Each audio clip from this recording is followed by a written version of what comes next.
Hello friends, welcome back to Stan's Cutlery Universe. And today I'm driving back into town because I forgot to do something yesterday that I swore I wouldn't forget. Don't you love that when you get to drive into town twice? I don't live that far away, but it's still like 20 miles, and it's just frustrating because, you know, my wife and I are always like, oh yeah, we'll remember everything, we'll write it down, we won't forget it. Well, we write it down and then we forget the list. And then we forget what we was going in, not everything, but we forget the one little thing or two little things. And it's like, son of a butt sniffer. So yeah, I'm heading back into town. And I thought, you know, I'd do a video. I missed Friday. I missed Friday, Fatwood Friday and everything, because it was actually quite busy. Halloween. Man, I cannot believe it's November 1st of 2025. That's just nuts. That just boogles my mind. I don't have that much of a mind to boogle, so it's like, it's kind of like not good.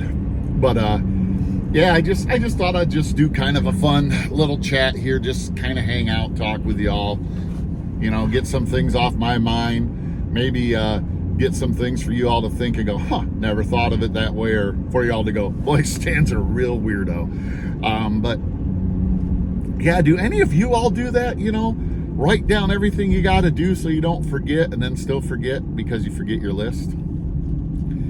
I mean, I know some of it might be because I'm getting older. You know, I'm not a spring chicken anymore. But man, I like I said before, two of the meds I'm on, each of them say one of the short-term, you know, things, or short-term, one of the side effects is possibility of short-term memory problems. Well, I think I got that coupled with the age thing, you know, and it's like, so frustrating. I used to literally be, I mean, I'm not joking, I was that guy that like never forgot anything. You know, it's just like, Jeff Jackson won that my little surprise giveaway on some Kershaws and stuff. Jeff, I apologize. I'm not trying to be rude. I totally forgot about it. I still haven't sent them out. I was going through stuff this morning. I'm like, oh, your email. I went, oh crap, I gotta send Jeff. So Jeff, I'm going to try my best to have those out on Monday the 3rd to you, man. I apologize. It's nothing on you, man. My seat's out of adjustment or something here. It's nothing on you. It's all me. I apologize. I just, yeah.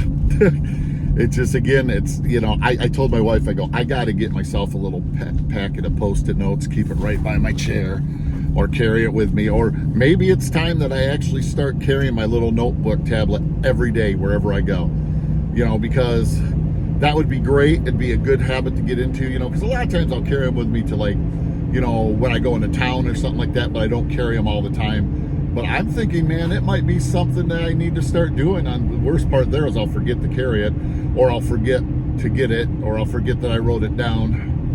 But anyways, enough babbling and whining about forgetting stuff. I hope that everybody's having a great weekend. Up here in northern Michigan, it is a nice sunny day, but right now it's 42 degrees out. It's chilly. We're getting ready to, I would say, our first snow, I would guess, with the way temperatures are going, unless we're lucky and get a little bit of a warm up, which we usually do in later November. We'll have like a day or two, up to a week even sometimes, of a week that'll be like in the 50s, you know, on the highs, 50s, 60s. But I still wouldn't doubt that we might get our first like dusting of snow mid-November. That's usually the norm. Every once in a while we'll go to December. I mean, one year we actually didn't even get really anything till January as far as a winter time frame, because northern Michigan, your winter time frame is kind of sort of late October to April-ish, late April. You know, that's kind of what most people think is the winter season. But man, yeah, it's just been it's just frustrating to me because I'm not ready for the cold. Went trick-or-treating a little bit yesterday with my grandson and my daughter and son-in-law.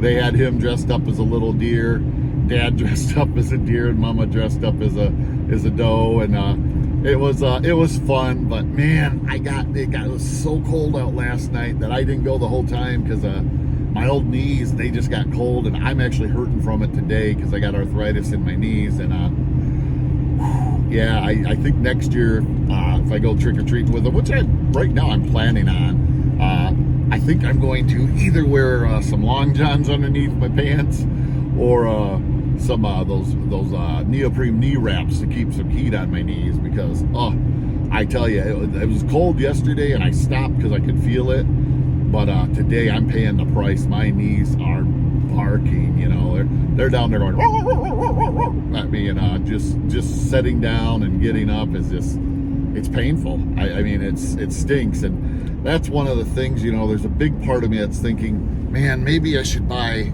a house like in a southern state. Like, I know I really loved North Carolina when I was there in the Marine Corps, but I don't know. I was thinking maybe if I did anything, it'd probably be like South Carolina or something like that range. But then it's like, I'm going to be away from my grandson, and you know, he's just a little over 1 right now, and I want to be here for him. I want to see him, you know. But so it's like that kind of shoots those ideas down the tubes, you know, because Grandpa wants to be here for him, and I want to be here for my daughter too, and my son-in-law if he needs if he needs me for anything, you know. I want to be there for him, and that's important to me as a parent and as a grandparent. Man, you know, but yeah, I had a great time. It was a lot of fun.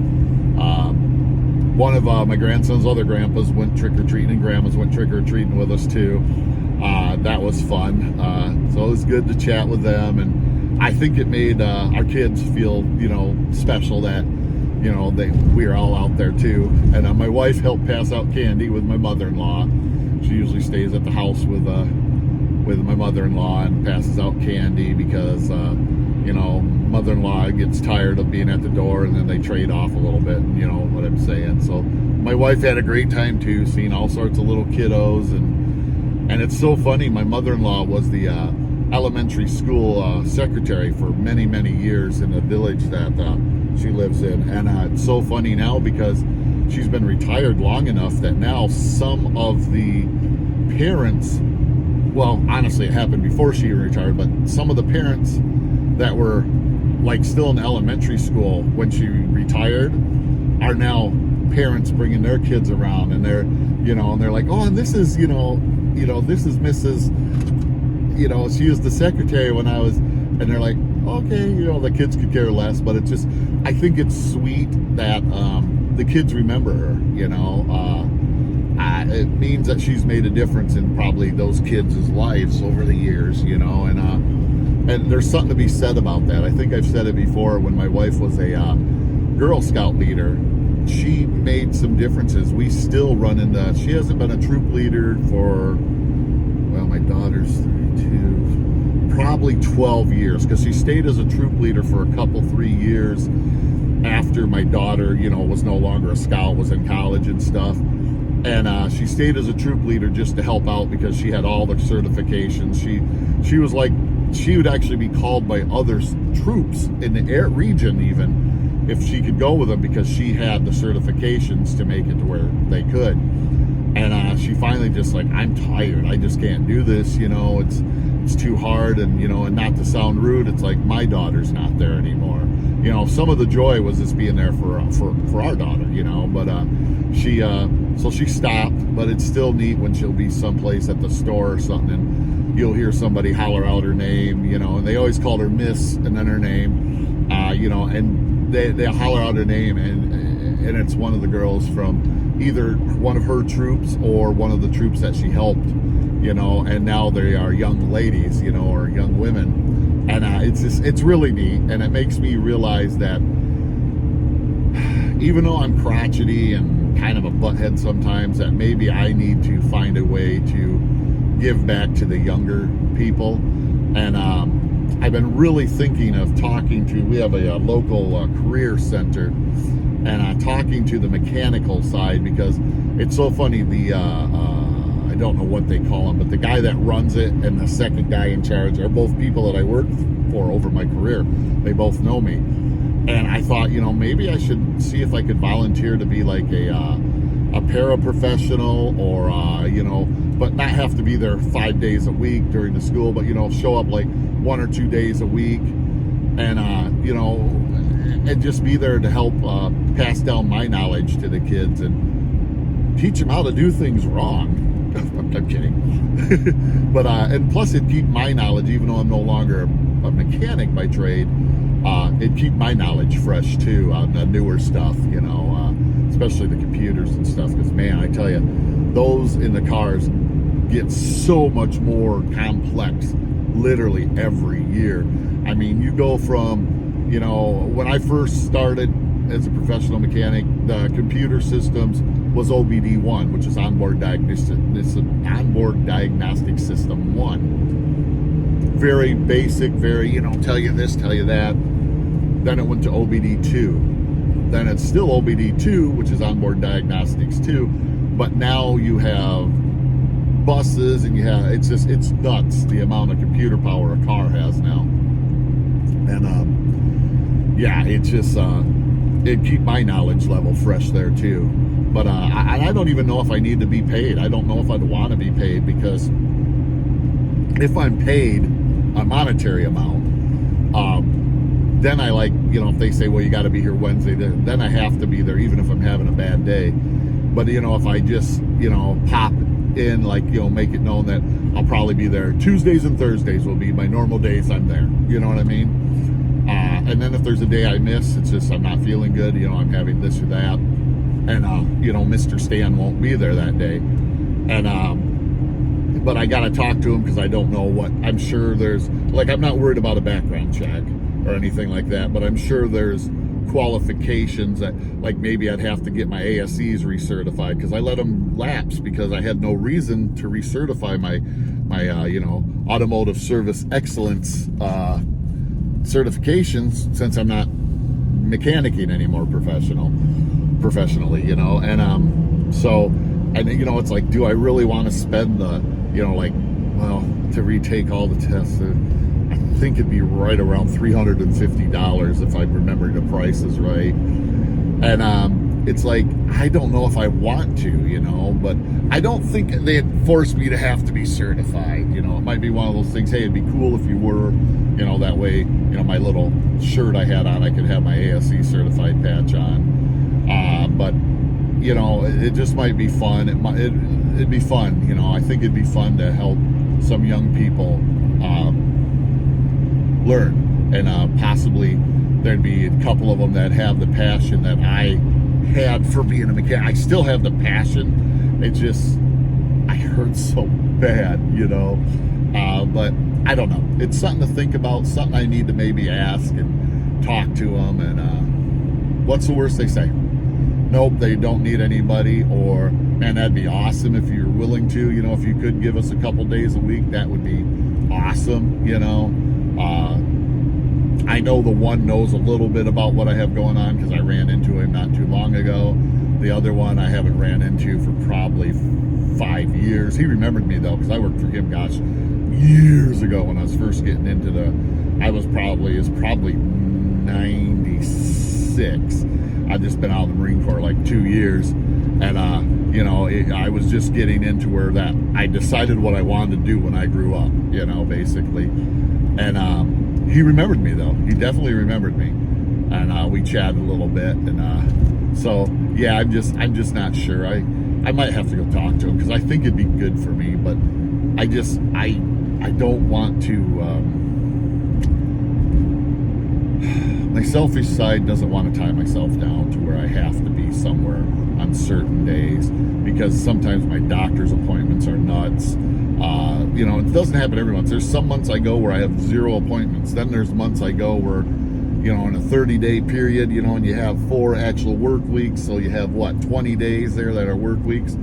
I will have 10 doctor's appointments, and it's like, yeah. And it's just the way it falls, and stuff. And that's the harder ones to work around, and so I don't know. I think it'd be a good thing in one aspect, but I'm not sure if it'd be good in others. But at the same time, it's like, if I could give back to my community somehow by sharing something that I am passionate about, I think it'd be a good use of my time. I'll be honest, my biggest fear is I'm scared that I make that commitment and then I'm not able to maintain that commitment because of my physical, what I can do. It's kind of like I was a deacon at the church I was in, and I gave it up because I felt I could no longer fulfill that role of being able to go and do the physical stuff that people needed and stuff like that. I never thought of the fact that I could have still been a deacon and just helped out different ways. But, I was always the guy as the deacon that was like, I will go do this. I will go take care of that. I will take care of this. I was basically the muscle that behind the hustle. There's one other gentleman who's still a deacon that was also that category, and I just felt guilty because to me, it didn't seem fair to, that's kind of why I was asked to be a deacon, is because I was always doing stuff for people anyways, and they realized, that, hey, this is Stan's heart. This is like what he does, and they voted me in. Well, of course, they ask you if you're willing to do it, after they talk and confirm that if you were willing, you fulfill all the categories for being a deacon, because it's not only being able to work and do things, it's also, being a Christian, knowing the Bible, doing this, because sometimes you're not only the strength and hands of Christ, but you're also the guy or gal that's sitting there chatting and talking to somebody about being that, too. So it's just been different for me, and it's been a struggle, but I might have to do that. Well, I'm where I gotta be, so I'm probably gonna shut y'all off. Thanks for coming along with me on this ride. Hopefully I didn't bore y'all too much. Thanks for joining me. With that, I will say, live long, prosper, and collect your own way.